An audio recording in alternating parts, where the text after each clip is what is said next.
Now, ahead of his visit to South Africa and Greece, Prime Minister's departure statement has been released. In the statement, the Prime Minister said, and I quote, that I am visiting the Republic of South Africa from 22nd to 24th of August 2023 at the invitation of President of South Africa to attend the 15th BRICS Summit being held in Johannesburg under the South African chairmanship. I look forward to my visit to Greece, opening a new chapter in a multifaceted relationship.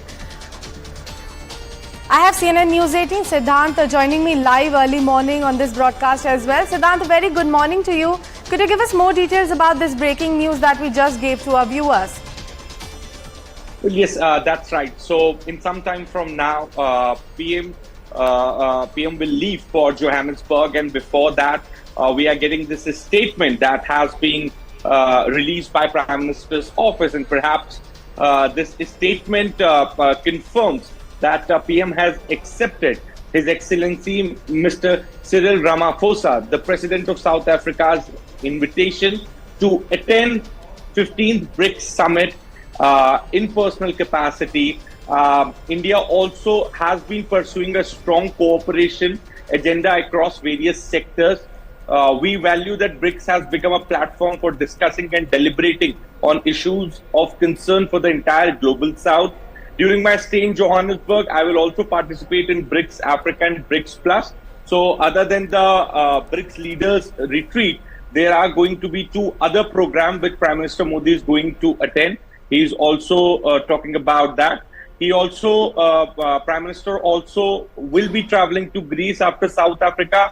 He in fact mentions that, and is going to have a diaspora engagement in Greece. So this is the statement that has been released by Prime Minister's office before his departure to Johannesburg. Now, BRICS is something which is there was a lot of news piece articles which were being written by section of media that Prime Minister Modi is going to skip the BRICS Summit in Johannesburg in personal capacity. India has reservations to the expansion of BRICS. India is not comfortable with the dominance of China in BRICS. India is not comfortable with the the negotiations over trade in local currency. So these were some of the key agendas which were being reported by a lot of Western media, international media. But Prime Minister Modi has put an end to all of these speculation in a single go on that very day when he spoke to the President of South Africa, and perhaps confirmed that he is going to go to Johannesburg to attend the BRICS Summit in personal capacity. Now, BRICS is seen as India's India's approach towards the other bloc. BRICS is also seen as an economic grouping where 5 powerful economies are coming together without any country from the West. BRICS is also seen as something parallel to G7. So these are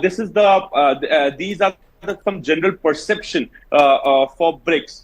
But from very beginning itself, India has been committed to the BRICS Summit. Since last 3 years, because of the COVID, because of the situation, the summits have been taking place virtually. Perhaps for the first time since COVID, the leaders are going to meet in Johannesburg.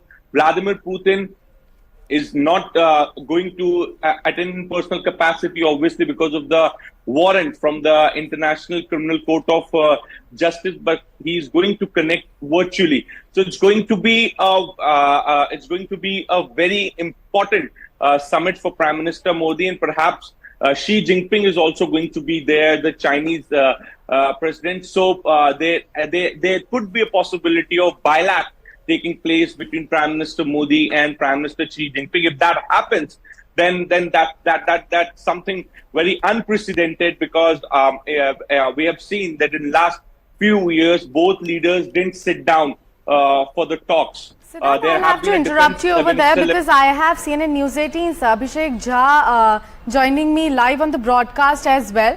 Abhishek, As we were talking to Aman as well, expansion is one thing that is going to be on the table. Could you explain more about the supplementary topics that are going to be discussed in this BRICS summit? Of course, see, on this BRICS Summit, the current geopolitical situation and the economic dynamics that has been disrupted in the wake of COVID pandemic, and on the top of that, the Russia-Ukraine conflict is going to be one of the key agenda items. Food security, supply chain disruption, fertilizers issue. Especially this food security and fertilizers issue is very important because the grouping broadly represents the southern global south that we call, and also the number of countries that are going to be participant or the delegation level.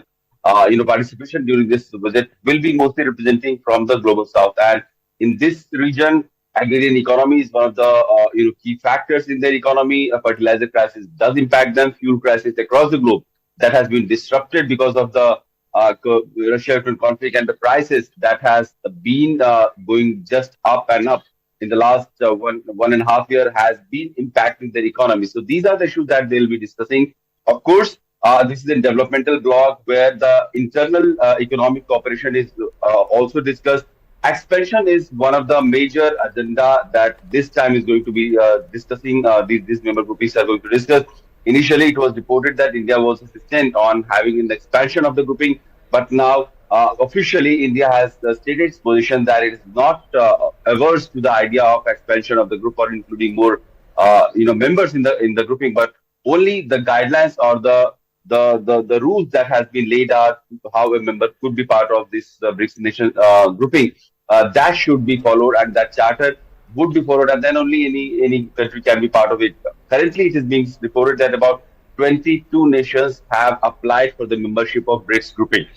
These nations range from countries from in the Gulf to European countries as well, and that kind of explains how important this grouping has become. And to see in the future that if the expansion of the group happens and more countries are included, it could very well be also used as a force, as an economic or a strategic force, counterbalancing the G7 grouping that has been mostly representing the global north or the developed countries around the world. Well, Aman, coming back to you, since Abhishek was explaining us the expansion and the 40 countries to which the invitation was actually extended to, what all are the key countries that might participate in this summit? Well, all the major BRICS countries are there, and the applications, as Abhishek was expanding, that about 23 large number of countries have expressed their interest in the expansion of the BRICS. So I think a key change is actually here is that India very clearly, as Abhishek was saying, putting out now very clearly that India has a positive intent on the expansion of the BRICS. It has an open mind.